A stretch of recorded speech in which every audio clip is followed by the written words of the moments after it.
मोदी भूपेंद्र मोदी भूपेंद्र मोदी।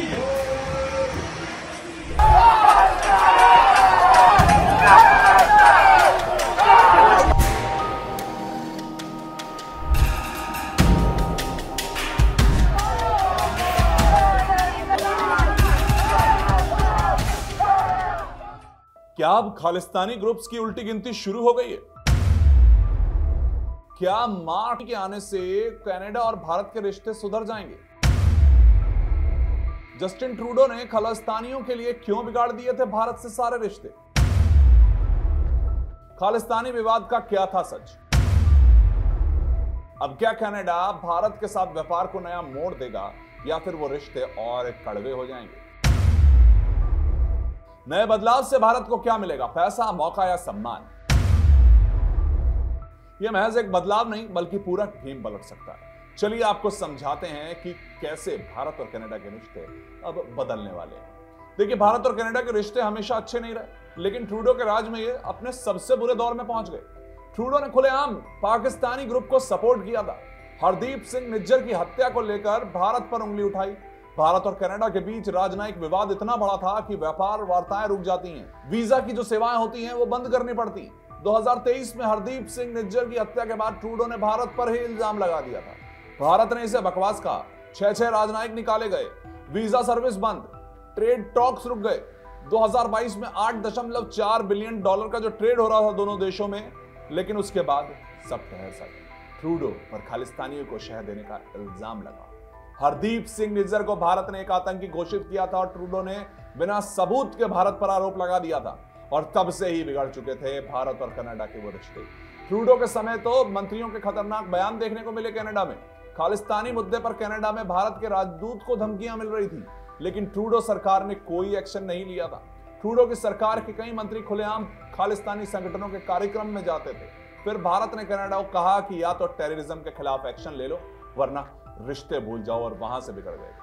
अभी भी कनाडा भारत में अशांति फैलाने वालों को सपोर्ट कर रहा है। आपको पता है, खालिस्तानी आंदोलन जो भारत में लगभग खत्म हो चुका था, कनाडा, यूके और अमेरिका में फिर से सिर उठा रहा।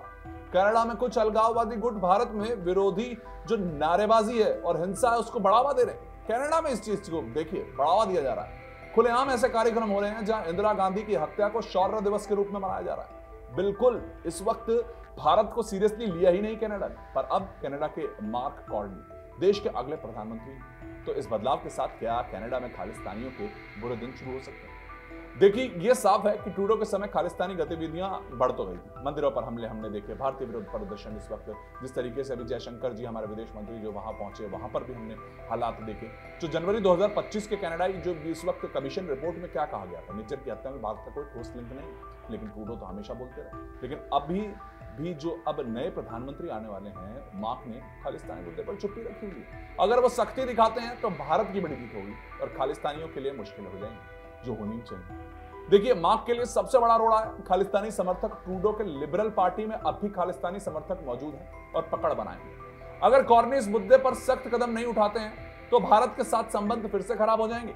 और अब सवाल यह है, क्या मार्क अपने देश के भीतर बैठे अलगाववादी ताकतों पर काबू कर पाएंगे? नए प्रधानमंत्री कनाडा के, क्या वो भारतीय सरकार की चिंताओं को गंभीरता से लेंगे? और सबसे अहम, क्या वो अक्टूबर में होने वाले चुनाव जीतकर प्रधानमंत्री बनेंगे?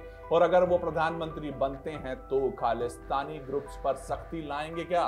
लेकिन लिबरल पार्टी के अंदर उनका कितना कंट्रोल है, ये तो अब देखने वाला बात है। देखनी पड़ेगी भैया कि कितना इस वक्त कंट्रोल है उनका। ट्रूडो का तो देखिए जिस तरीके से कंट्रोल था, सिर्फ खालिस्तानियों के साथ ही नजर आया था। उन्हीं की इस वक्त वाहवाही करते थे और भारत पे इल्जाम लगाते थे। अपनी ही पार्टी के खालिस्तानी सपोर्टर्स के खिलाफ क्या कोई बड़ा कदम उठा पाएंगे क्या कनाडा भारत के दुश्मनों को अपने देश में खुला घूमने देगा? भारत के दुश्मन यानी कि वो खालिस्तानियों को कनाडा खुलेआम घूमने देगा या कुछ करेगा भी? लेकिन ये करने वाला कौन है? अब ये जो नए मार्क कार्नी आए हैं, इनको करना है, नए प्रधानमंत्री हैं। हालांकि ये इकोनॉमिक एक्सपर्ट रहे हैं, कनाडा के सेंट्रल बैंक के और इंग्लैंड के बैंक का गवर्नर भी रह चुके हैं। इतना बड़ा आदमी अब प्रधानमंत्री पद पे आया है, तो बिजनेस में महारथी है। भारत में $30 बिलियन से ज्यादा निवेश कर चुके हैं। ग्लोबल कनेक्शन की बात करूं तो अमेरिका, यूरोप और एशिया के लीडर्स से अच्छे संबंध है, लेकिन ये ट्रेड की बात है। लेकिन भारत और कनाडा की बात होती है तो खालिस्तानी सबसे पहले निकल कर आता है शब्द, और क्या उसको वो सही कर पाएंगे? अपनी विचारधारा जो है वो व्यापारिक संबंधों से मजबूत करना चाहते हैं, लेकिन क्या इसमें फायदा होगा भारत को? क्या ट्रेड डील भी होगी क्या, क्योंकि हम तो नाराज हैं खालिस्तानियों को लेकर। तो भारत के साथ इंफ्रास्ट्रक्चर और एनर्जी सेक्टर में निवेश बढ़ाएंगे।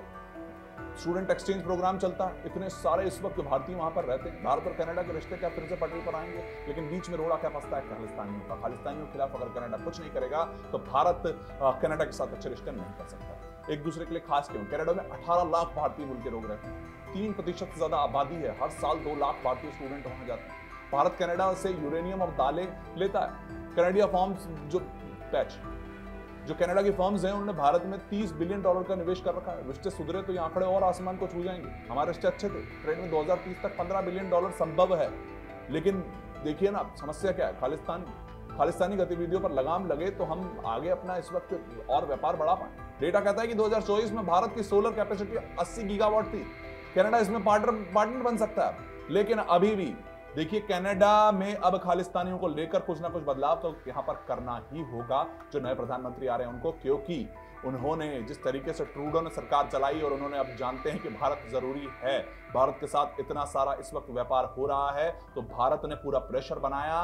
निज्जर की हत्या से लेकर खालिस्तानियों ने जो प्रदर्शन किया वे विदेश मंत्री की गाड़ी के आगे आकर, वो सब कुछ भारत देख रहा है और वो खालिस्तानियों को अब डरने की जरूरत है, क्योंकि अब जो नए प्रधानमंत्री आएंगे उन पर एक डिप्लोमेसी, एक जो प्रेशर है वो भारत क्रिएट करेगा और मुश्किल होने वाली खालिस्तान।